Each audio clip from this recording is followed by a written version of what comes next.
Ben Harnwell, the parents in Ukraine know what Raheem's talking about. They're the ones that don't want their sons and daughters to go into the charnel house, correct? Can you give us updates? Is Kharkiv on the eve of falling yet, sir? It's still on the verge of falling, Steve. Good morning to you. Good morning, Raheem. Look, the big story that I'm following right now is a follow-on from what we covered on the show yesterday. General Charles Q.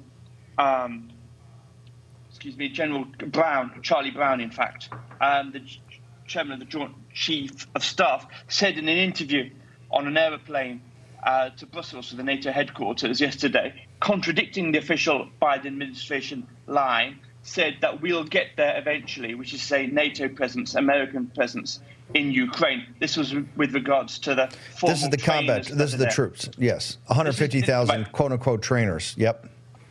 There's more on that story that's come out, and that was in the New York Times yesterday. There's more now in the Wall Street Journal, and that is, he said that General Brown said that Ukraine has formally asked for U.S. help in striking targets deep inside the Russian border. Now, formally, officially, this has always been a big no-no from behalf of the Biden administration. However, what General Brown said seems to be corroborated by something Anthony Blinken said just last week. He said, and listen to this, Steve, because I think the duplicitousness here in the Secretary of State's response, a deflection to a journalist's question, is very, very illustrative. He said, we have not encouraged or enabled strikes outside Ukraine, but ultimately Ukraine has to make decisions for itself about how it's going to conduct this war.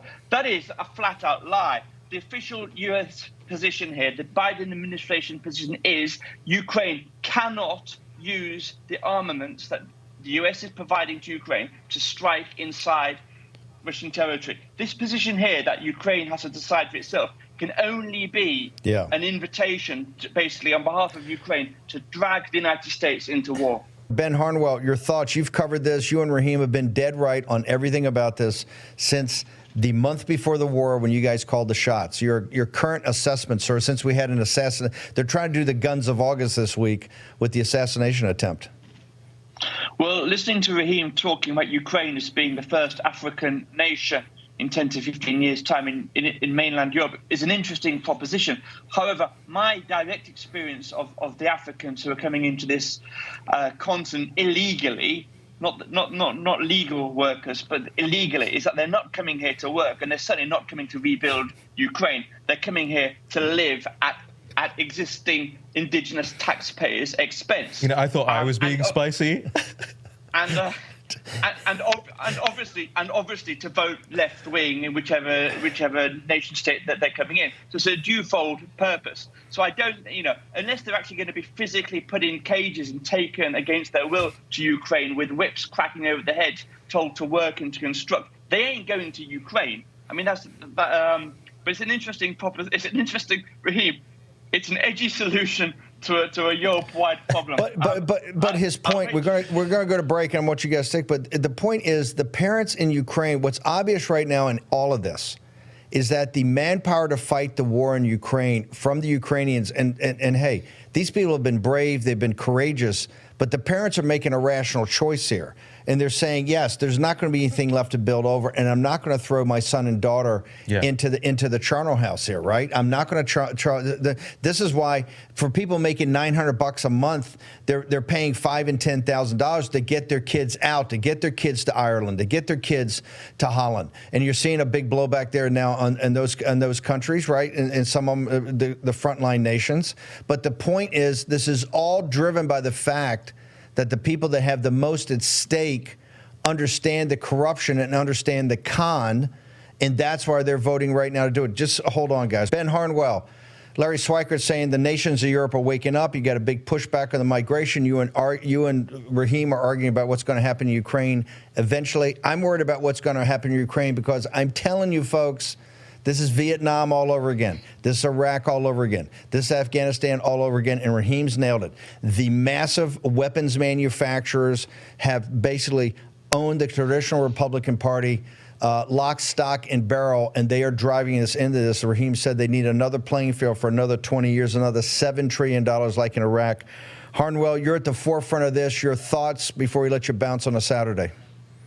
Thanks, Steve. Well, look, we covered during the week this Europe-wide poll that had been conducted by, commissioned by Arte Television, the Swiss, the French-German culture network, which had an astonishing result. So the numbers basically between 79 and 89% against Europe and America having boots on the ground in Ukraine. So there's a huge appetite not to go there. And I think the European elections in around 3 weeks' time are a break, if you will, on the European elites. Over in the United States, I think the major breaking point is as you've both been saying, November this year, the presidential elections. So that's the 6-month window. And as I suggested on the show the other day, I'll mention it again now, the way I am interpreting General Charles Brown's comments, both from yesterday, from his comments to journalists in Brussels about getting NATO into Ukraine eventually, and again today we heard about the Ukraine request to use American-provided missiles deep inside Russian territory. My take on this is that there is some kind of negotiation, probably not explicit, going on now between the White House and Russia. And the deal is this. Kharkiv can't fall. Absolutely not. Certainly not Kiev. Cannot be allowed to fall before November, before the presidential elections, because Biden's re-election is, I think, hanging on the back of that. Do you buy that? November? Yeah. You buy that? Yeah, I understand the theory. I also think that the contra could also be true, which is to say that they will say, now that this has fallen, this is evidence that we can't have somebody like Trump here, because clearly otherwise the whole of Ukraine is going to be taken, and then Kiev will fall, and then Russia will expand. He'll destroy NATO. I see it from both sides. It could go either way. Ben, we're going to have you back on. This is going to be, I'm telling folks right now, every day this illegitimate regime are making steps that draw us further in to a shooting war. I mean, actually, where we're part of it, you got the 101st Airborne, a brigade of them, right there in Romania, right on the border, ready to go in, and they're going to use any excuse in the world to get American combat troops in here. They're going to call them everything, trainers, specialists, all that. You see what's happening with the targeting, and somebody in the House has to demand that Biden come on the War Powers Act and lay out in front of the American people now.